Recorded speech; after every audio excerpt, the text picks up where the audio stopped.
Welcome to நம்ம வீட்டு சமையல். இன்றைக்கி நம்ம சமையலில் ரொம்பவே டேஸ்டான எல்லாருக்குமே பிடிச்ச கொத்து சப்பாத்தி எப்படி பண்ணுறதுன்னு பார்க்கலாம். அதுக்கு முன்னாடி மறக்காமல் எங்கள் சேனலை சப்ஸ்கிரைப் பண்ணிக்கோங்க. பக்கத்தில் இருக்க பெல் ஐக்கானை ப்ரெஸ் பண்ணிக்கோங்க. கொத்து சப்பாத்தி பண்ணுறதுக்கு இன்றைக்கி நான் 4 சப்பாத்தி எடுத்திருக்கேன். இப்போது இதை சின்ன சின்ன துண்டாக கட் பண்ணி எடுத்துக்கலாம். இந்த மாதிரி ஒரு ரோல் பண்ணிவிட்டு சிசர்ஸ் வச்சு இந்த மாதிரி கட் பண்ணிக்கோங்க. உங்களுக்கு ரொம்ப சின்னதாக வேணாம், கொஞ்சம் பெருசாக வேணும்னாலும் உங்கள் இஷ்டம்தான். உங்களுக்கு அளவுக்கு ஏற்ற மாதிரி கட் பண்ணி எடுத்துக்கோங்க. இந்த ரோலை சின்ன சின்னதாக கட் பண்ணால் இந்த மாதிரி ரொம்ப குட்டி குட்டியான பீசஸாக வந்துடும். பாருங்கள், இந்த மாதிரி கட் பண்ணி எடுத்து வச்சிடலாம். இப்போ ஒரு பேனில் 3 டேபிள் ஸ்பூன் அளவுக்கு எண்ணெய் சேர்த்துக்கிறேன். எண்ணெய் காஞ்சதும் 1 டேபிள் ஸ்பூன் அளவுக்கு கடுகு சேர்த்துடலாம்.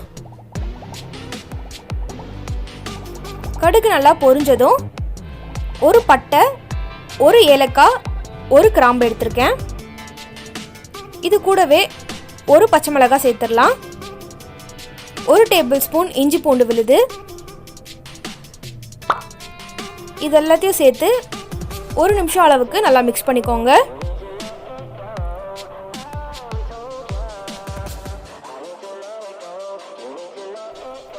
கொஞ்சமாக கருவேப்பிலை சேர்த்துடலாம். இந்த கொத்து சப்பாத்தி ரொம்ப குவிக்காக ஈஸியாக செஞ்சு முடிச்சிடலாங்க. ரொம்ப டேஸ்ட்டாக இருக்கும்.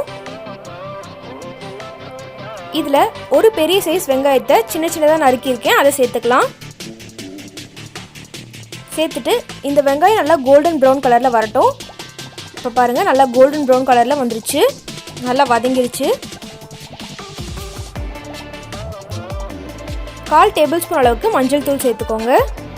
1 டேபிள் ஸ்பூன் அளவுக்கு சில்லி பவுடர், 1/2 டேபிள் ஸ்பூன் அளவுக்கு கரம் மசாலா, 1/2 டேபிள் ஸ்பூன் அளவுக்கு பெப்பர், தேவையான அளவு உப்பு சேர்த்துக்கோங்க.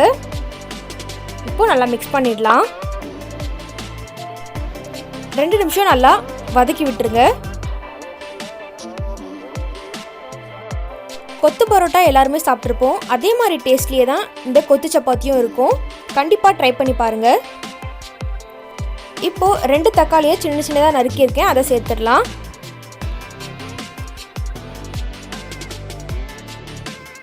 கொஞ்சமாக தண்ணி சேர்த்துடலாம். லைட்டாக கிரேவியாக இருந்தால் தான் சப்பாத்தி நம்ம சேர்க்கும்போது நல்லா கோட் ஆகும் மசாலா ஃபுல்லாக. இப்போ நம்ம சேர்த்த தக்காளி நல்லா ஸ்மாஷ் ஆகணும், அந்தளவுக்கு நல்லா வதக்கி எடுத்துக்கோங்க. இப்போ பாருங்கள், நம்ம சேர்த்த தக்காளியே தெரியல பாருங்கள், அந்த அளவுக்கு நல்லா வதங்கியிருக்கு. இப்போது நடுவில் சின்னதாக ஸ்பேஸ் விட்டுடலாம். நான் இன்றைக்கி 2 முட்டை எடுத்திருக்கேன். உங்களுக்கு வேணும்னா அதிகமாகவும் எடுத்துக்கோங்க, இல்லை நீங்கள் முட்டையே தேவையில்லைன்னா அதை நீங்கள் ஸ்கிப் பண்ணிடலாம். இது மேலே கொஞ்சமாக பெப்பர் சேர்த்துருக்கேன். முட்டையை சேர்த்துட்டு உடனே கிளறி விட்டுறாதீங்க, அப்படிலாம் ரொம்ப சின்ன சின்ன பீசஸாக இருக்கும். நம்ம ஒரு நிமிஷம் அளவுக்கு வச்சுட்டு அதுக்கப்புறம் மிக்ஸ் பண்ணோம், நம்மளுக்கு பெரிய பெரிய பீசஸாக கிடைக்கும். அது சப்பாத்தி கூட சேர்த்து சாப்பிடும்போதும் சூப்பராக இருக்கும்.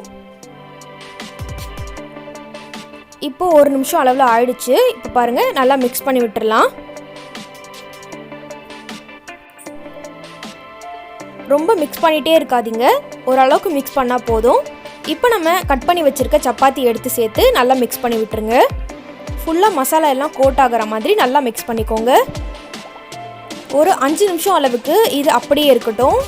அப்போ தான் நல்லா ஃப்ரையாக முறுமுறுன்னு இருக்கும். லாஸ்ட்டாக கொஞ்சமாக கொத்தமல்லி சேர்த்து ஸ்டவ் ஆஃப் பண்ணிடலாம். அவ்வளோதாங்க, ரொம்பவே அருமையான டேஸ்டான, ரொம்பவே ஈஸியாக குவிக்காக செய்யக்கூடிய கொத்து சப்பாத்தி ரொம்ப ஆரோக்கியமாக ரெடி ஆகிடுச்சு. நீங்களும் இந்த வீட்டில் கண்டிப்பாக செஞ்சு பார்த்துட்டு எப்படி இருக்குன்றதை கமெண்ட் பாக்ஸில் மறக்காமல் சொல்லுங்கள்.